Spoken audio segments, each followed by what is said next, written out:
Hello, Olusola Ayoola is my name.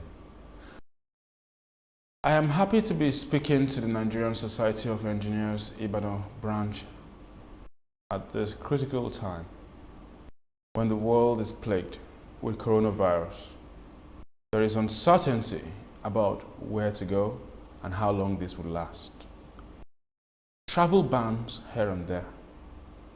But what better time to address the issue than now? May I ask you a question? How long do you think this pandemic will last? Do you know?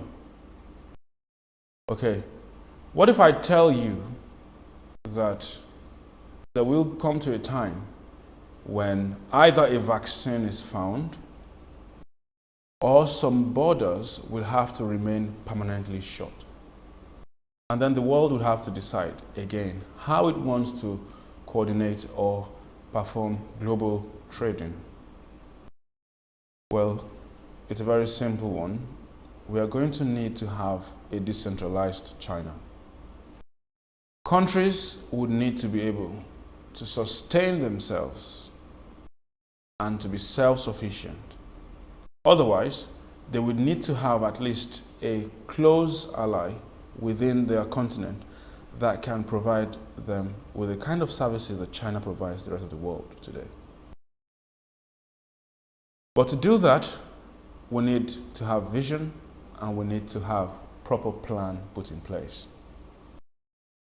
Who else to do this than engineers? Today we live in a country of error 404, which means page not found. Power supply not found. Water resources not found. Adequate health services not found. So we need to change the dynamics. We need to change the narrative. And today is a good time to have that discussion. So I'm speaking to you about global competitiveness, the peculiarities of future engineering in a developing economy as we find Nigeria today. So how do we measure global competitiveness? Well, going by the World Economic Forum's method, which is the use of the Global Competitiveness Index, GCI, which is a measure of the ability of a country to sustain a high rate of growth in economic output per size of the population. If a country can provide as much economic output to sustain itself and to support the rest of the world, we can measure that output divided by the size of its population to find out how well the populace is contributing to the survival of the world. If a country is truly globally competitive, then two things will stand out. Their method of economic output would be sustainable, and their approach would be inclusive of every member of the society. If a country is dependent on crude oil, then it's most likely that it's not sustainable because the price of crude oil is very, very political and can change at any point in time. Again, if a country is dependent on crude oil, it's definitely not inclusive because you only have a few people managing that prospect. If a country puts all of its population into productive use, the GCI index would be so high that not only will it be able to sustain herself, but also able to sustain the rest of the world at a critical time when the world needs help. How have other countries fared, and how has Nigeria as a country fared? Well, from the graph in front of you, which shows the GCI values from 2008 to 2017 for 6 countries, of which Nigeria is one of them, I invite you to observe that there is a huge gap between the GCI of Nigeria and the rest of the developed countries. But the reason is not far-fetched. We are an oil-dependent economy, and you can see that in the way our GCI went up and down and up and down, just as the price of petrol varies. But I want to invite your attention to something interesting that happened between 2008 and 2010 when the world had the first, well, not the first, but the economic meltdown witnessed by the USA. You would notice that during that period, other countries had a nosedive in their GCI, but China did not. Rather, China went a bit higher than before. Now, the reason is simple.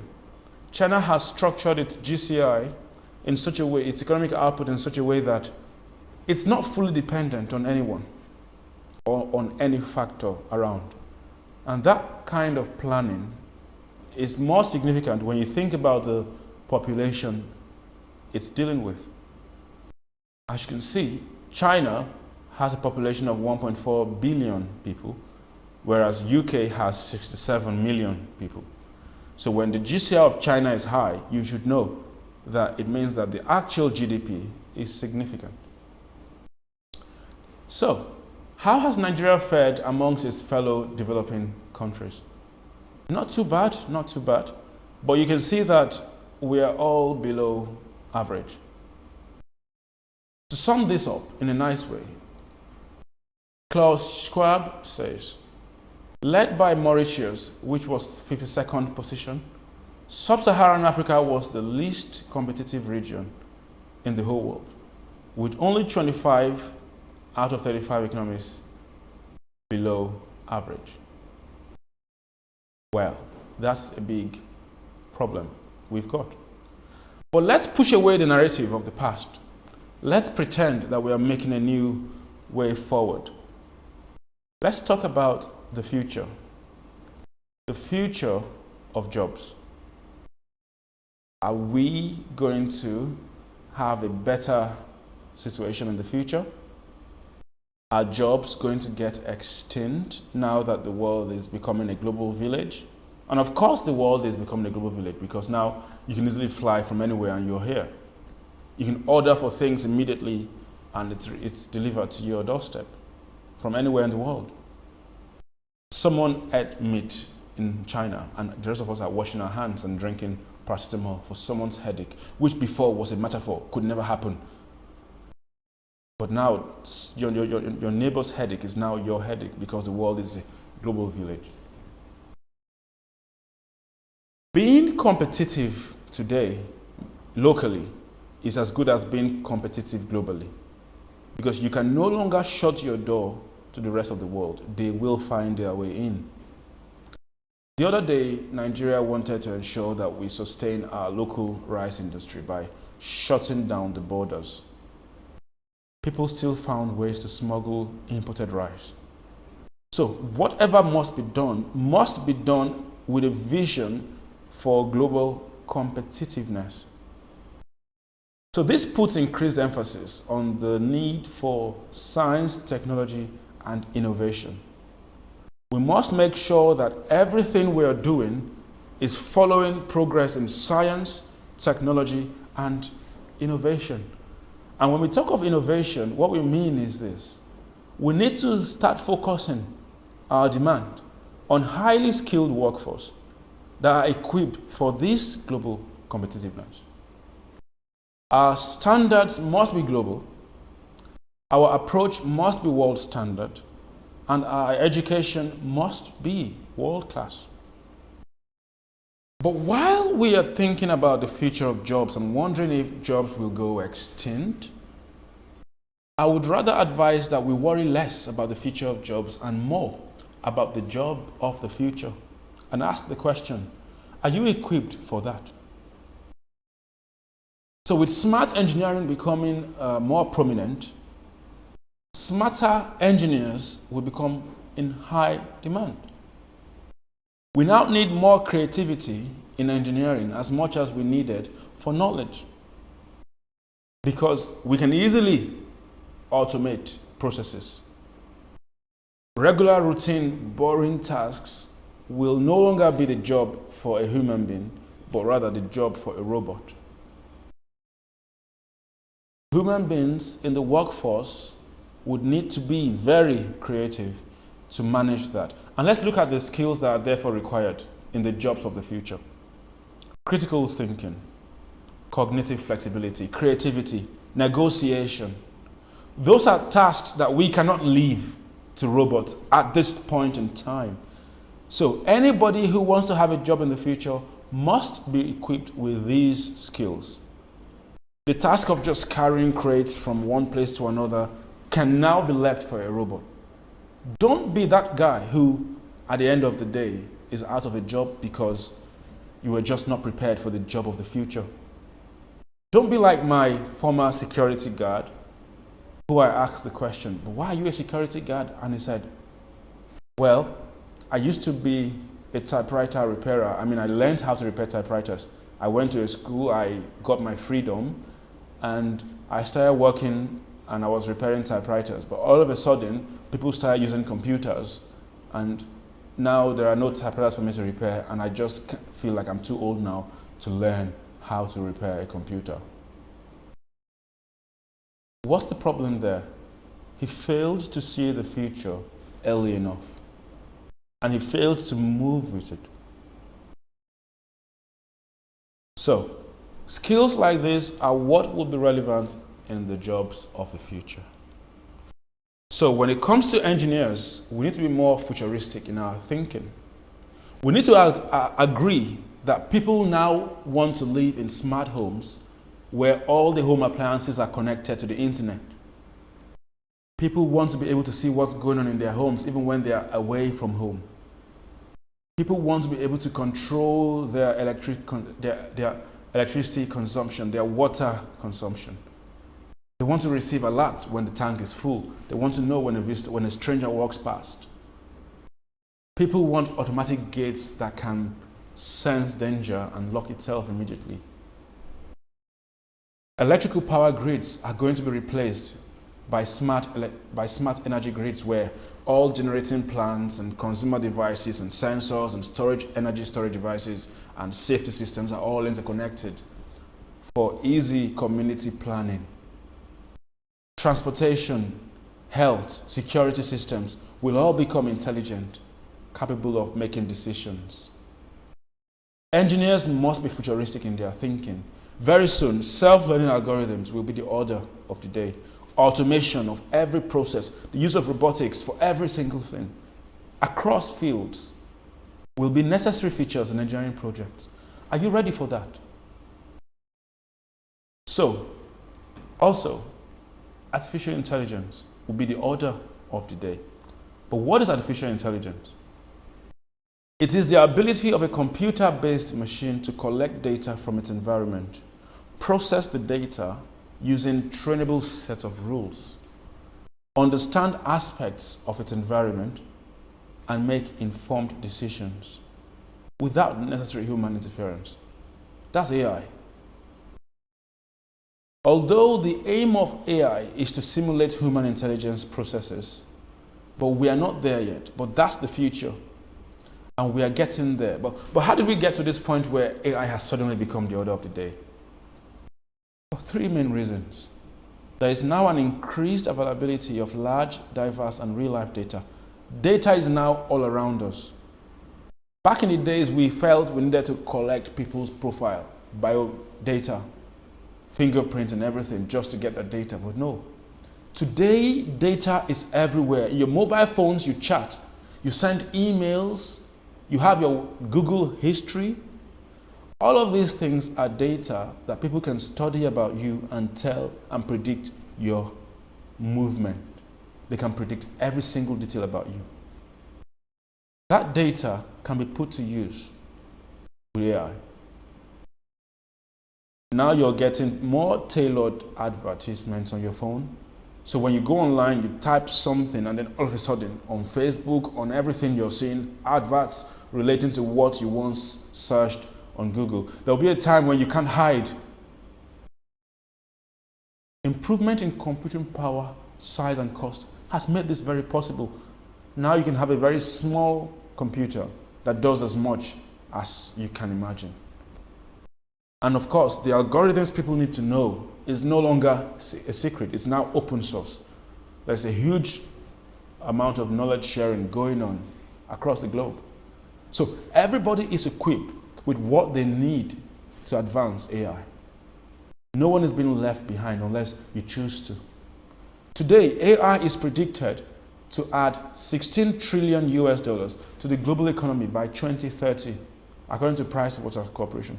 Now, that is the future. Are you prepared? Now we must agree that AI is fast being deployed to sectors where human inaccuracies may be expensive. Talking about medical care, talking about security, talking about access control. AI systems are designed to learn over time, and that will help it to reduce its mistakes. So you can bank on it. Unlike human beings learn over time, but with time we get old, we forget our mistakes, we make them again, and we retire. A human being who has 50 years of experience and an AI algorithm that has 50 years of data, which of them would you rather trust? The AI system, obviously, because with 50 years of data, it would have learned so much. But with a human being's 50 years of experience comes the slowness in response and the lack of sufficient memory capacity.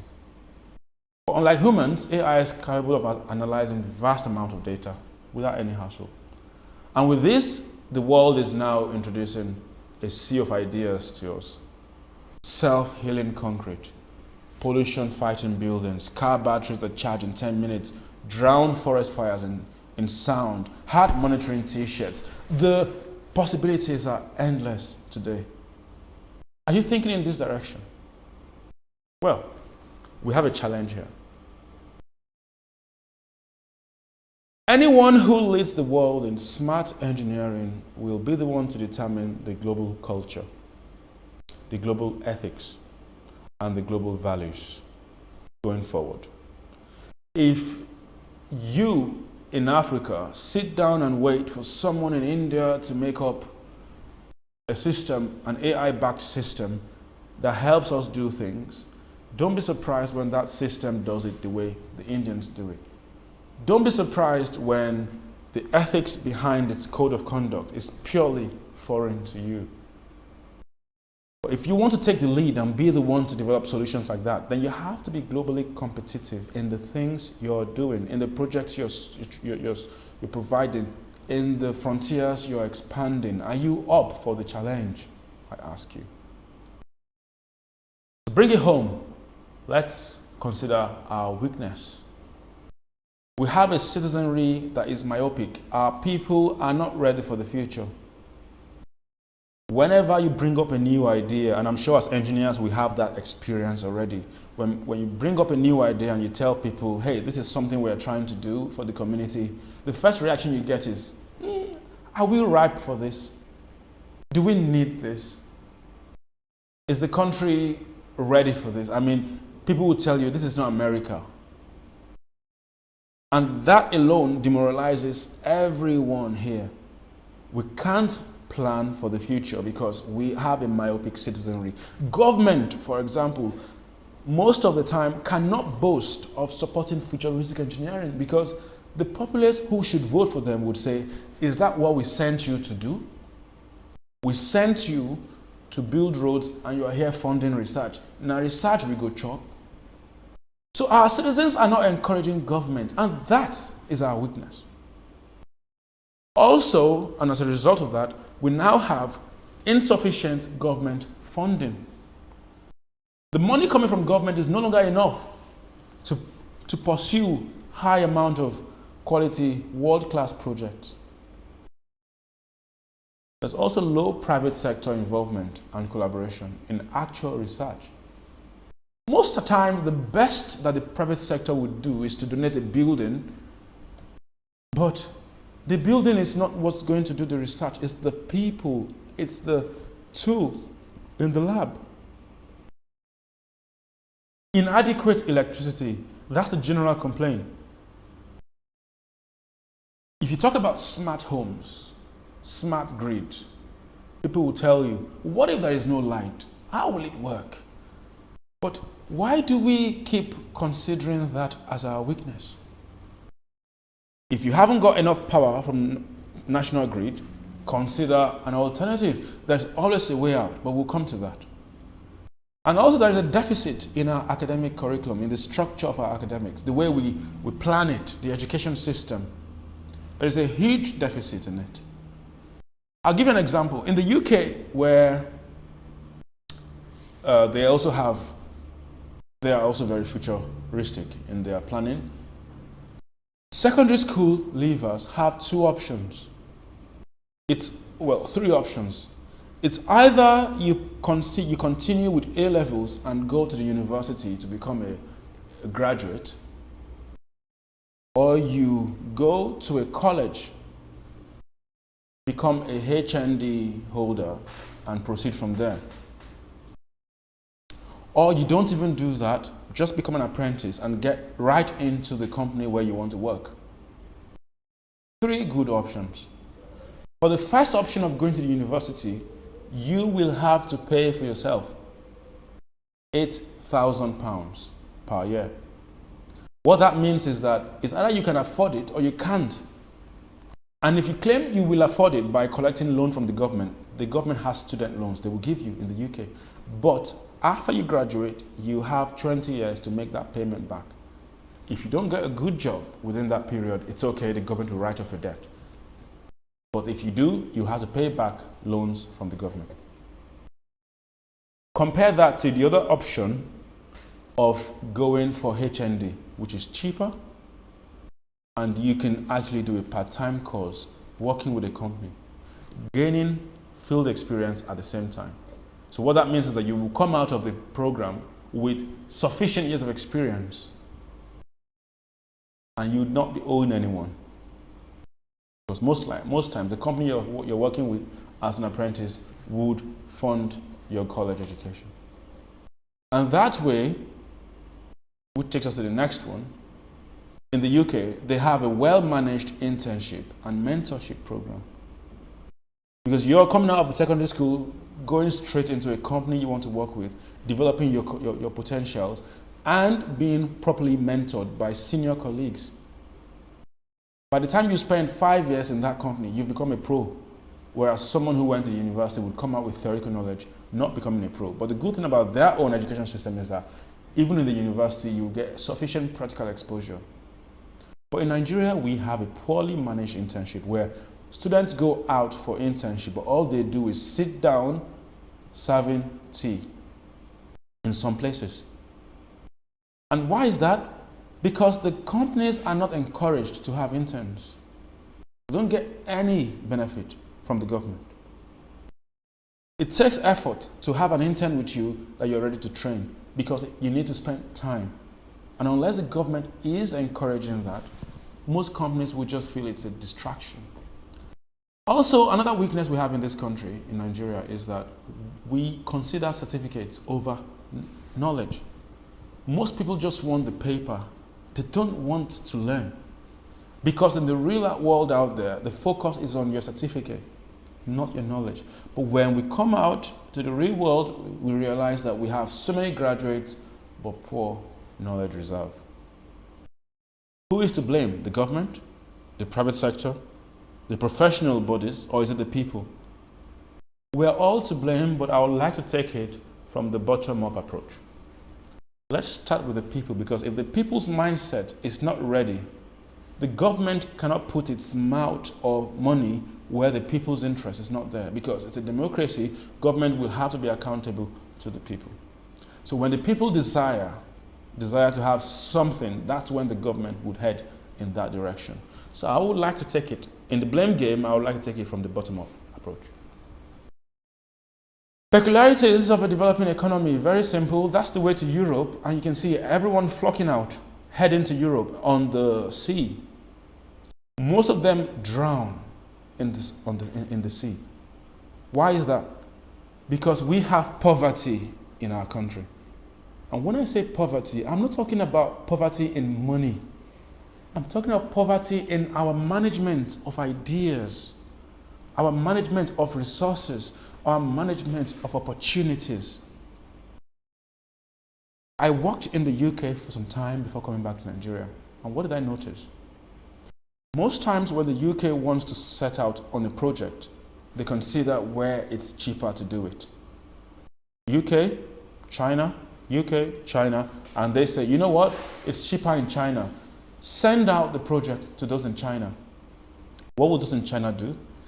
They'll do it for you at less price because they have less minimum wage to pay, and they'll send it back to you in the UK, and in the UK you'll figure it out that, okay, it needs to be corrected here and there, and you bring it up to standard. The Chinese make their money because everybody is sending every kind of project to them. But the problem is they don't speak English, so most times they write their own operation manual in Chinese language. And if you are using it in the UK, you have to call them at odd hours to explain what they have written or to explain some faults that you've noticed. You need to get an interpreter who speaks Chinese to talk to them on phone, and that person must wake up at night, because at night that's when China will be in their workplace during the daytime there. Well, we speak English. Why can't we take that opportunity and say, let's replace China. Let's do what China is doing for the rest of the world. Because we can speak English, we can write our manuals in English, and when you call us during your daytime, it's daytime here as well. How about that? In our management of ideas, we are not really strong. We always push away good ideas because we consider a lot of excuses. But that's for another discussion. Where lies our strength? Number one, we have a competitively cheap workforce. We don't pay too much for the kind of services we get in Nigeria. We have a largely English-speaking population. We can communicate with the world. We have less interference from government when it comes to policies. I'll give you an example. Microsoft Excel, Microsoft PowerPoint, Microsoft Word, Windows operating system. These are not free. You're meant to pay a license to use these tools. But you're not paying it in Nigeria, are you? But then no one is stopping you. On the contrary, you are even receiving grants from Bill Gates. So without much interference from government, we have the opportunity to make progress. We have a largely young population that can actually be deployed to productive areas. We have a hugely untapped reserve of natural resources. I fear now everybody wants to migrate out of Nigeria. I fear a time will come when those in the UK and the US would allow us with free visas to go to their country, and then they will come to our country because they would realize that they've been in this industrial revolution for a long time now. They've almost depleted all of their resources. We haven't touched our resources. So when theirs is fully depleted, they will come to Africa, and we would rush there and start begging to come back later. Because the resources we are sitting on is huge. And another strength is that we have high interest in academics. Unlike in other countries where they actually literally beg their citizens to go to college, to go to universities, to learn science. Here, everybody wants to be a doctor, an engineer. These are opportunities for us. So, here are the solutions I want to suggest. Number one, let us decide and agree that competition is healthy. Let us compete with China. Competition with China does not mean we are going to be fighting with China. When I was in secondary school, I wasn't doing well academically in my GSS classes. And then when we got to SS1, a friend of mine called me and said, Said, what's wrong with you? Why are you not topping the class or something? And I said, well, it's difficult. I don't know, but it's difficult. And then he said, should we do something? Because he was always like first three in class. He said, should we do something? I said, what? He said, let us compete. Let us be in competition. I said, but you're my friend. He said, yes. Let us compete, because when we compete, you would work harder, you would not relax, you would not relent. And I took it up. And ever since that day, I find myself competing wherever I am, because it makes me a better person and it makes the world a better place. Let us compete with China. Let's encourage our nationals to come back home. Stop brain drain. People have left the country. Let them return. And let's stop sending people out of the country, away. Let's stop scaring them. Let's stop funding them out of the country. All of those funds that government uses to send to send militants and everybody basically to foreign countries. Let's use that to fund our education system. We are becoming the largest exporters of academic tourists. Let's use that money to fund our system here. And thirdly, if the erratic power supply will not solve itself, let's deal with it. Let's work around it. You know, enough of the excuse of there is no light, we can't do it, it's a problem, our cost of production is high. Ask yourself this question. If your cost of production is high, does that not mean that you probably are meant for the global market and not the local market? Because believe it or not, our economy is globally competitive. It may not be locally competitive considering the cash flow in the country and considering the purchasing power of the local people, but it is globally competitive, and I'll show you what I mean. So here's an analysis of the cost of production in Nigeria and other countries. So we have the USA, the UK, China, and Nigeria, and this is the price of electricity in US dollars per kilowatt hour. And that's the price of diesel oil, electricity you get from diesel oil. And I used a 2.9 kilowatt hour electricity obtained from 1 liter of diesel oil, which is just an average of what you can get. And that's the price of what you will pay in US dollars for kilowatt hour when you put on your diesel generator, if you must. And here we have the minimum wage of the different countries in US dollars per hour. And looking at this graph, you will notice that UK is most expensive in everything. The electricity they pay for in UK is so expensive. And if they have to run on generator, it's so expensive. And if they have to if they have to pay workers, it's so expensive. And that's why UK is not favorable when it comes to global competitiveness. But they have their way around it. USA is trying to have a reasonable cost of electricity from the grid, but also they have to battle with the high amount of high cost for diesel electricity. And the minimum wage cannot go too low because the citizens are always agitating for increased minimum wage. That leaves us with China. China seems to be chasing us toe to toe on the issue of price for electricity from the grid and the amount of money you have to pay for diesel electricity. But when it comes to minimum wage, China can no longer take it for granted because USA, UK, and other world trading partners are insisting that China has to pay people. China must spend that money, But in Nigeria, our minimum wage is still low. That's not a good thing, but that's an advantage for anyone who wants to go in production. The cost of production in Nigeria is arguably competitive if the resources are adequately optimized. And to do this, you need to use effective systems thinking. That's a theory on its own. Systems thinking is when you analyze different factors and see how you can juggle your resources to optimize productivity.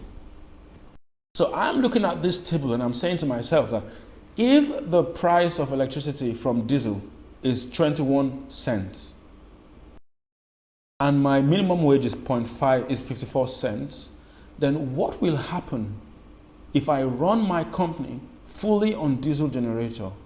I know I haven't accounted for the maintenance, but it's the same even for National Grid. If I have to run on diesel, would I be globally competitive? That's the question you need to sit down and ask yourself. How many workers would you need, and how long do you need to run on diesel for? Everything does not need power. Some aspects can be on solar energy and so on. So we need proper systems thinking to move forward. But there are other solutions. For example, we need to facilitate sharing or intra-trading of necessary equipment among engineers. You know, enough of having to buy brand new every single time. In other countries, they have their way of selling used products that are still very reliable. But in Nigeria, everything must be brand new. You buy a used thing and it's already spoiled. Why must we wait for it to be grade Z before we sell it? And I think that's something for us as a society of engineers. We need to start thinking, can there be a platform where engineers can trade their tools amongst one another so that you don't have to wait till it has lost its value before you sell it? That way we can share. We can all have resources to manage and to use. It's better than for one person to have a lathe machine that everybody else needs but can't get it. Let's streamline our specializations amongst ourselves. So what I mean is this. It's okay to be an electrical engineer, a civil engineer, a mechanical engineer, industrial and everything. But we need to start giving ourselves, carving a niche for ourselves. Okay, this is the task I want my company or I want my career to be focused on. And follow it through. And I can give you examples of such futuristic projects. Drone technology, for example. Drone technology is for agriculture, for building construction supervision, for security, tracking, and for emergency supplies. Can we have some engineers looking into that, focusing all the energy and resources on that? And then can we have some form of collaboration later on? Can we decide that, okay, I want to focus on in-pipe monitoring systems and repair for the oil and gas? That's the only way to develop our intellectual ability. That's the only way. Underwater communication for submarines, the world is looking for that. That's a project I worked on, where you can have a submarine on one side and then it communicates with another submarine without having to prop up off the sea.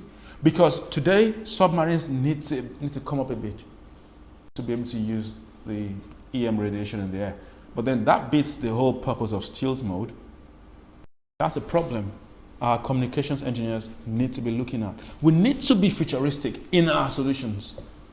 We need to encourage partnership between medium, not large scale now, medium scale industries and the academia. Those are partnerships that can be well managed and can be symbiotic. We need to do that. In conclusion, ladies and gentlemen, overall, dependent economies can make up in intellectual gains what they lack in finance. So on that note, permit me to look at the data from the World Intellectual Property Organization. And from the Global Patent Index, you can see that the US, China, Denmark, and so on are on that first 10. Where is Nigeria? Where is Ghana? Where is the rest of the developing world? But let's put that aside and look into the future of jobs and the jobs of the future. And let's ask the question, can we begin on that new note? Can we set the agenda? Let's set the agenda and let the competition begin. Thank you very much.